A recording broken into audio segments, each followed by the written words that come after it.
Hi everybody, welcome back to spoken day series 10 में। अगर guys मैं आपसे क्वेश्चन करूं कि हम S2 M2 R2 का जो हमारा स्ट्रक्चर होता है हम इसको कब यूज करते हैं, या has to have to lesson को हम कब यूज करते हैं एंड अबाउट टू लेसन को कब यूज करते हैं। अगर आपके पास आंसर है सो आप कमेंट सेक्शन में कमेंट कर दें। अगर आपके पास आंसर नहीं है सो आप इस वीडियो को एंड तक जरूर वॉच करें बिना स्किप करें, बिकॉज कल की जो वीडियो थी उसमें मैंने आपको प्रॉमिस किया था कि नेक्स्ट वीडियो जो भी अपलोड होगी इस चैनल पे मैं उस क्लास में या उस वीडियो में आपको डिटेल में बताऊंगा कि कब हम यूज करते हैं इस S2 M2 R2 के स्ट्रक्चर को एंड कब हम यूज करते हैं इस हैव टू स्ट्रक्चर को, ये और कब हम यूज करें अबाउट टू के स्ट्रक्चर को। सो आप इस वीडियो को थोड़ा सा भी स्किप ना करें, एंड तक वो जरूर करें, बिकॉज ये मोस्ट इंपॉर्टेंट लेसन है स्पोकन में। बहुत स्टूडेंट्स क्या करते हैं जब भी हिंदी के सेंटेंसेस में देखते हैं जाना है या जाना पड़ता है,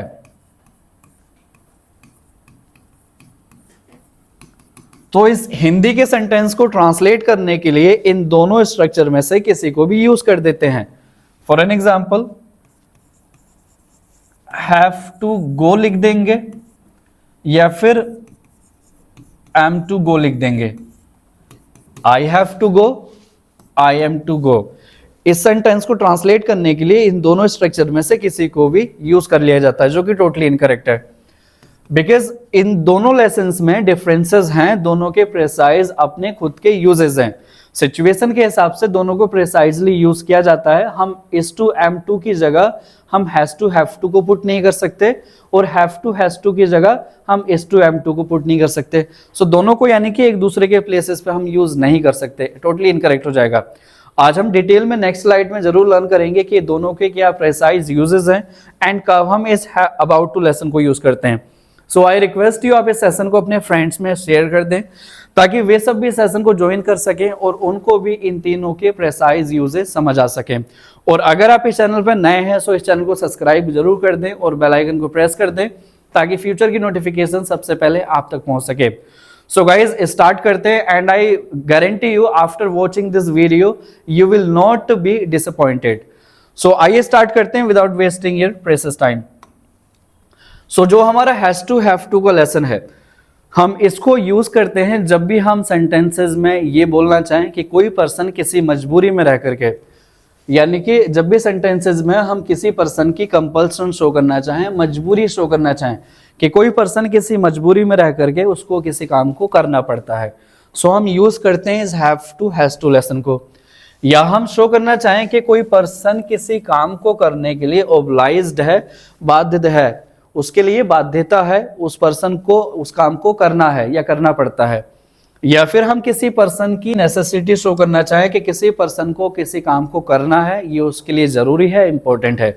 सो गाइज इन तीनों सिचुएशंस में चाहे आप कंपल्शन शो करना चाहें किसी पर्सन की, या ऑब्लिगेशन शो करना चाहें, या नेसेसिटी शो करना चाहें, तो ही हम इस have to has to lesson को यूज करते हैं, अदरवाइज हम इस लेसन को यूज नहीं करेंगे।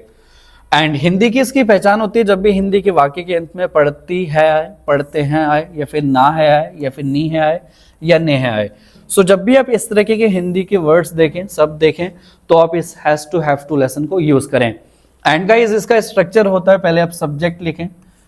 सब्जेक्ट यानी कि कर्ता जो किसी काम को करता है, उसके अगर सिंगुलर है, वो अगर ही है या शी है या सिंगल नेम है जैसे कि राम, तो आप यूज करें इज हैज उसके साथ टू को।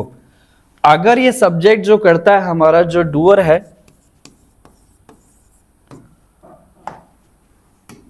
वो ही शी इट ना हो करके या नाम सिंगल नेम ना हो करके आए है या यू है या वी है या दे है, या कोई प्लोरल नेम है जैसे राम एंड सीता, तो हम यूज करते हैं इस हैव को टू के साथ, तो हमारा कंप्लीट हो जाता है हैव टू। उसके बाद हम लिखते हैं वर्ब की बेस फॉर्म। बेस फॉर्म यानी कि जो भी आप एक्शन की दिखाना चाहते हैं, किसी काम को कोई काम करना है या करना पड़ता है, सो जिस भी काम को आप करने की बात करेंगे जो एक्शन होगा उसकी आप बेस फॉर्म यूज करेंगे। फॉर एन एग्जाम्पल अगर आप लिखें खेलना है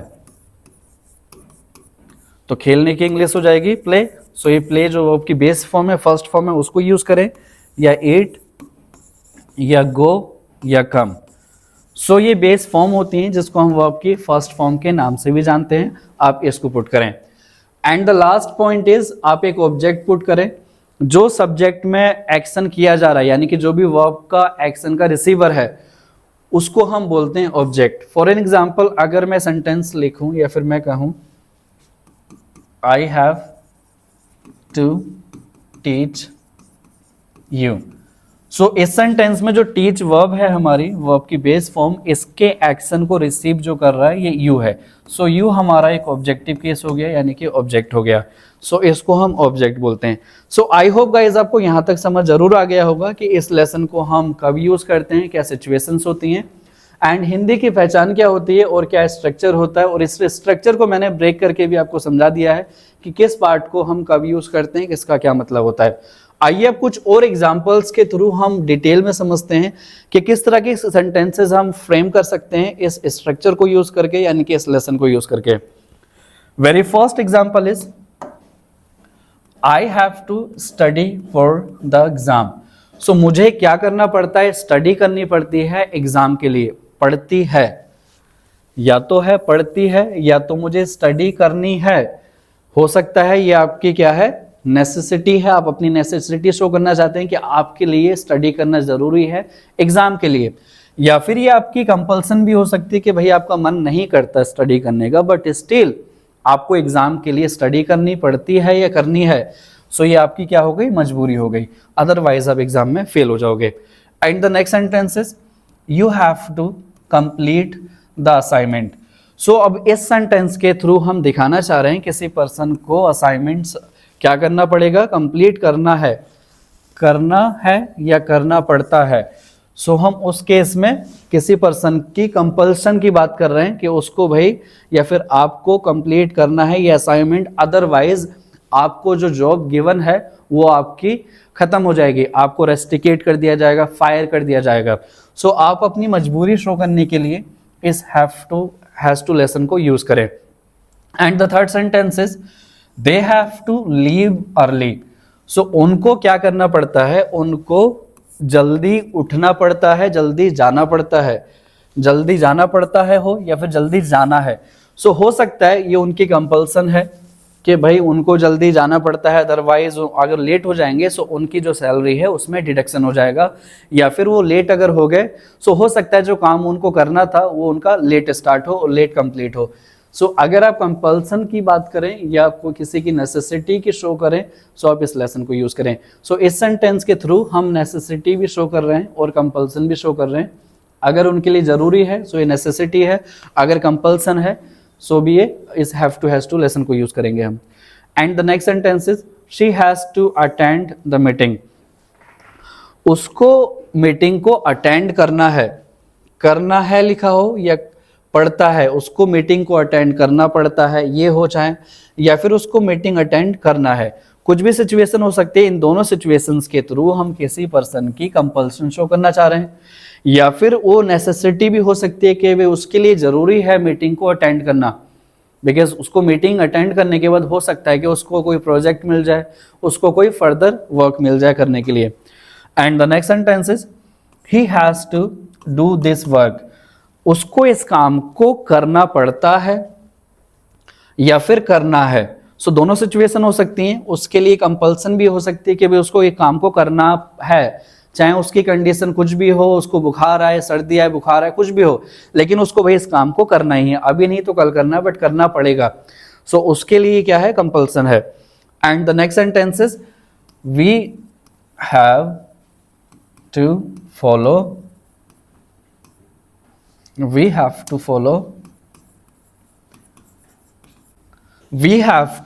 द लॉ। सो ये हमारी क्या है, ऑब्लिगेशन है कि हम इस चीज के लिए ओब्लाइज्ड हैं, हमें कानून को फॉलो करना पड़ता है या करना है। सो जब भी हम सेंटेंसेस में शो करना चाहें किसी पर्सन की कंपल्सन में रह करके कोई पर्सन किसी काम को करता है या कोई पर्सन किसी काम को करने के लिए ओब्लाइज्ड है, फॉर एन एग्जाम्पल सरकार को कानून पास करना पड़ता है तो सरकार इसके लिए ओब्लाइज्ड है, ये उसकी ओब्लिगेशन है। एंड नेसेसिटी की अगर हम बात करें किसी पर्सन की तो भी हम इस हैज टू लेसन को यूज करते हैं। सो आई होप आपको समझ आ गया होगा कि have to has to lesson को कहाँ कैसे यूज किया जाता है एंड क्या स्ट्रक्चर होता है। अब आइए गाइस हम बात करेंगे इस to am to are to lesson को कहाँ यूज करते हैं, फिर हम इन दोनों लेसन्स में कंपैरिजन करेंगे, क्या हम इन दोनों लेसन्स को एक दूसरे के जगह हम यूज कर सकते हैं। आइए नेक्स्ट स्लाइड में लर्न करते हैं। सो गाइस ये इस to am to are to जो लेसन है, हम इसको यूज करते हैं जब भी हम बताना या बोलना चाहें to express official arrangements, orders और शेड्यूल्ड एक्शंस। जब भी हम कोई ऑफिशियल अरेंजमेंट्स की बात करें या किसी ऑर्डर की बात करें जो ऑर्डर पास हो चुका है ऑफिशियली, या फिर हम बात करना चाहें कि कोई एक्शन पहले से शेड्यूल्ड है, प्लान्ड है, सो उन एक्शंस को शो करने के लिए हम इस S2M2R2 लेसन को यूज करते हैं। ओवरऑल हम इस लेसन को जब यूज करेंगे जब हम शो करना चाहें किसी ऑफिशियल काम को। जब भी हम बात करें किसी ऑफिशियल एक्शन की या फिर शेड्यूल्ड एक्शन की या फिर प्री प्लान्ड एक्शंस की, सो हम S2M2R2 लेसन को यूज करें। इसके हिंदी के शब्दों के अंत में आता है को है। कुछ एग्जांपल्स के थ्रू इसको अंडरस्टैंड करते हैं। Very first example is the prime minister is to arrive at the red fort at 10 AM। So इस सेंटेंस के थ्रू हम क्या शो करना चाहते हैं, ये ऑफिशियल अरेंजमेंट है, ये शेड्यूल्ड है कि प्रधानमंत्री को कहाँ आने को है, रेड फोर्ट पर आने को है 10 बजे। सो इस सेंटेंस के थ्रू हम एक शेड्यूल्ड एक्शन को शो करना चाहते हैं जो पहले से अरेंज्ड है। सो जो भी एक्शन अरेंज्ड होते हैं, शेड्यूल्ड होते हैं, ऑफिशियल्स होते हैं, उनके लिए हम इस S2M2R2 लेसन को यूज करते हैं। And the next sentence is she is to present the report tomorrow. So again ये ऑर्डर हो सकता है कि भाई किसी ने उसको ऑर्डर दे दिया कि आपको कल इस प्रोजेक्ट को क्या करना है, सॉरी इस रिपोर्ट को क्या करना है, प्रेजेंट करना है। सो ये ऑर्डर पास कर दिया गया, ऑफिशियल ऑर्डर है। सो देयरफॉर हम इस सेंटेंस को ट्रांसलेट करने के लिए इस S2M2R2 के स्ट्रक्चर को यूज करेंगे। एंड स्ट्रक्चर होता है सब्जेक्ट लिखेंगे हम इज एम आर लिखेंगे, फिर टू, फिर वर्ब की बेस फॉर्म, फिर object. And the next sentence is they are to start the project next week. So again ये क्या शेड्यूल्ड है, पहले से भाई उन्होंने शेड्यूल्ड कर रखा है ये, या फिर उनकी ऑफिशियल अरेंजमेंट है कि सारी चीजें प्री प्लान्ड हैं, अरेंज्ड हैं, अब बस उन्हें क्या करना है, एग्जीक्यूट करना है। They are to start the project next week.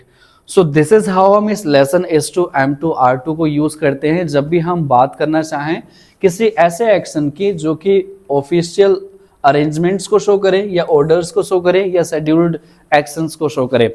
अब आइए जानते हैं ये जो हमने लेसन्स को लर्न करा है S2M2R2 या फिर हैज टू हैव टू, अगर हम इन दोनों लेसन्स को एक दूसरे की जगह यूज करें तो क्या सेंटेंसेस करेक्ट होंगे। आइए ट्राई करते हैं, बिकॉज बहुत सारे स्टूडेंट्स में कंफ्यूजन है, दोनों को एक दूसरे की जगह यूज कर लेते हैं जो कि टोटली इनकरेक्ट है। आइए हम अब ट्राई करते हैं क्या मिस्टेक्स होती है जब हम एक दूसरे को यूज करते हैं एक दूसरे के प्लेसेस पे।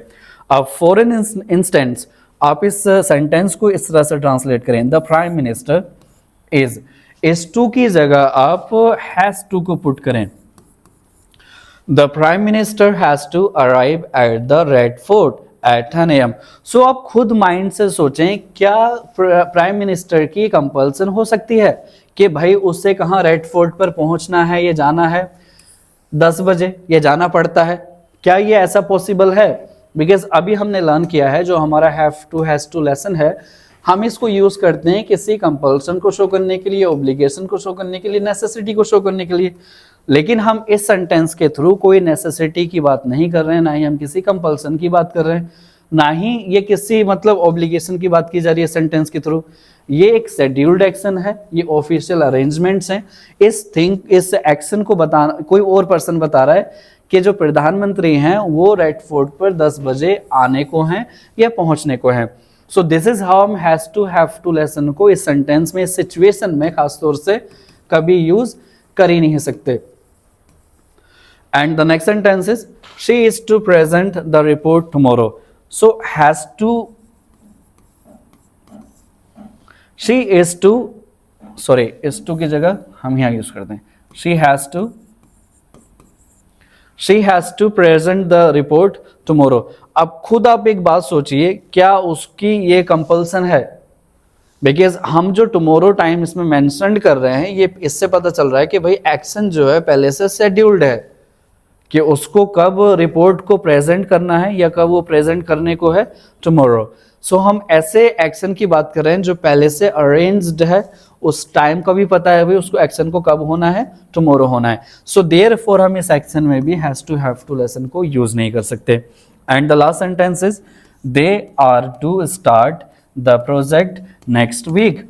सो अगेन इस सेंटेंस में भी क्या ये उनकी कंपल्सन है? Is this the compulsion that they have to do this work next week? I don't think this is the compulsion. ये कंपल्सन ना हो करके ये उनका शेड्यूल्ड एक्शन है, ये एक उनकी अरेंजमेंट है कि भाई उनको नेक्स्ट वीक क्या करना है, स्टार्ट करना है प्रोजेक्ट को। सो हम हैव टू का यूज नहीं कर सकते, दिस इज टोटली इनकरेक्ट। सो आप इन मिस्टेक्स को अवॉइड करें। इस S2 M2 R2 लेसन को यहीं यूज किया जाता है जब भी आप ऑफिशियल अरेंजमेंट्स की बात करें, ऑर्डर्स की बात करें, शेड्यूल्ड एक्शंस की बात करें। वेयर एज जब हम हैव टू लेसन को यूज करते हैं, सो अगर इस सिचुएशन में हम S2 M2 R2 को यूज करें, सो आप खुद आइडेंटिफाई कर सकते हैं कि क्या वो मिस्टेक्स होती हैं जो हम अक्सर बोलने या लिखने में हमेशा करते हैं। ये वीडियो गाइज लेंदी जरूर है, बट चीजें समझने के लिए थोड़ा टाइम जरूर लगता है। सो आप मुझे टाइम दीजिए, मैं आपको चीजें एक्सप्लेन करूंगा डिटेल में। सपोज करो अगर इस सेंटेंस में यहां ये लिखा होता I am to study for the exam. So आप खुद सोच करके देखिए, क्या ये सेंटेंस साउंड अच्छा कर रहा है? I am to study for the exam. अभी हमने विकास लर्न किया है, हम जो हमारे S2 M2 R2 लेसन है, हम ऑफिशियल अरेंजमेंट्स की बात करने के लिए यूज करते हैं, या शेड्यूल्ड एक्शंस की बात करने के लिए करते हैं, या फिर हम ऑर्डर्स देने के लिए बात करते हैं। लेकिन इस सेंटेंस में कोई शेड्यूल्ड एक्शंस नहीं है, ना ही हम अरेंजमेंट्स की बात कर रहे हैं, ना ही इसमें हम किसी ऑर्डर की बात कर रहे हैं। सो M2 का यूज कैसे कर सकते हैं? This is totally incorrect. हम हैव टू को ही यूज करेंगे। And the next sentence is you have to complete the assignment. So क्या मैं इसमें R2 को यूज कर सकता हूं? टोटली नहीं कर सकता, बिकॉज इस सेंटेंस के थ्रू हम किसी की नेसेसिटी की बात कर रहे हैं, ऑब्लिगेशन की बात कर रहे हैं, कंपल्सन की बात कर रहे हैं। जब भी हम हैव टू को यूज करते हैं, सो इनसे ये चीजें हम शो करना चाहते हैं। बट R2 S2 M2 के लेसन से हम शो करना चाहते हैं कोई ऑफिशियल अरेंजमेंट्स या फिर शेड्यूल्ड एक्शन। बट इसमें ऐसा तो कुछ शो हो ही नहीं पा रहा है, सेंटेंस की मीनिंग ऐसे कुछ तो नहीं बता रही है। सो देयरफॉर हम इस लेसन में जहां भी हम हैव टू को यूज करते हैं, वहां हम S2 M2 R2 लेसन को यूज नहीं कर सकते।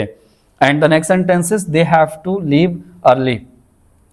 सो they are to leave early, क्या इस सेंटेंस में अब कोई कंपल्सन वाली बात रही?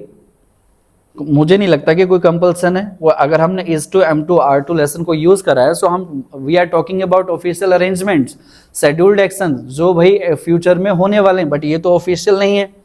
बिकॉज अगर कोई इंडिविजुअल पर्सन इस बात को कह रहा है मैं आई एम टू गो, सो ये ऑफिशियल ना हो करके ये इंडिविजुअल है, अनऑफिशियल है। सो अनऑफिशियल के लिए हम हैव टू लेसन को यूज करते हैं, रिगार्डलेस ऑफ हिंदी कुछ भी हो, डजंट मैटर। आप हिंदी को ना देखें, आप सिचुएशन देखें, कंटेक्स्ट देखें। हिंदी आप जब तक देखें जब तक आपको सिचुएशन के हिसाब से हिंदी सही लग रही है। अगर सिचुएशन अलग है, हिंदी अलग है, सो सिचुएशन को आप पिक करें, हिंदी को रहने दें, सिचुएशन के हिसाब से चीजें यूज करें और बोले लिखें। And the next sentence is she has to attend the meeting. Again she is to attend the meeting. आप खुद बोल करके देखें, क्या ये उस ऑफिशियल हो गया? क्या ये शेड्यूल्ड हो गया? She is to attend the meeting? I don't think so. He has to do this work. So ये कंपल्सन है भाई, उसकी नेसेसिटी है, उसको इस काम को करना है, करना पड़ता है किसी भी कंडीशन में। सो ये तो कोई ऑफिशियल अरेंजमेंट्स नहीं है, ना ही कोई शेड्यूल्ड एक्शन है। So I just want to tell you कि हम S2 M2 R2 लेसन की जगह हम हैव टू लेसन को यूज नहीं कर सकते। सेम हम इसको वाइस वर्सा अगर करें, हम हैव टू लेसन को यूज नहीं कर सकते इस S2 M2 R2 लेसन की जगह।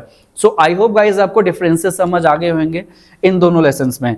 अब हम बात करते हैं IAS अबाउट टू लेसन को कब यूज करते हैं और क्या डिफरेंसेस हैं इसमें और बाकी अदर लेसन्स में। सो हम इस अबाउट टू लेसन को यूज करते हैं टू एम्फेसाइज, जब भी हम एम्फेसाइज करना चाहें इमीडिएसी ऑफ फ्यूचर एक्शंस, जब भी हम बताना चाहें कि फ्यूचर में कोई काम होने को है या होने वाला है, इमीडिएटली कोई काम किसी पर्सन के द्वारा किया जाने वाला है, सो हम इस लेसन को यूज करते हैं। अगेन हिंदी में अगर आप देखना चाहें तो ऐसे समझ सकते हैं, जिस भी हिंदी के वाक्य के अंत में वाला है आए, वाली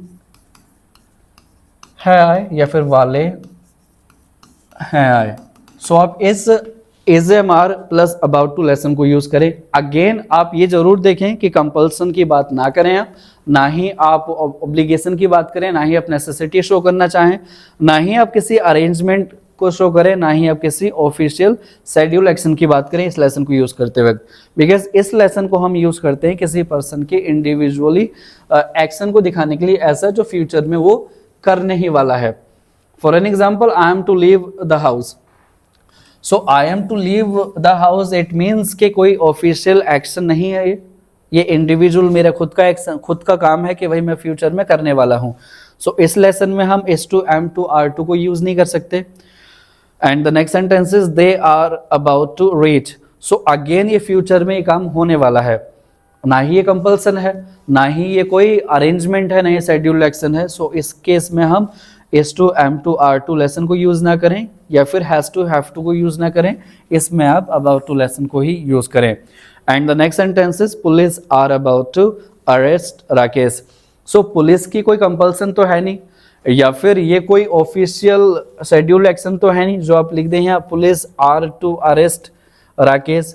सो इसको आप अबाउट टू के ही स्ट्रक्चर से फ्रेम करें, जो कि होता है सब्जेक्ट, फिर इज एम आर, फिर अबाउट टू, ऐसा कोई एक्शन जो फ्यूचर में होने वाला है इमीडिएटली।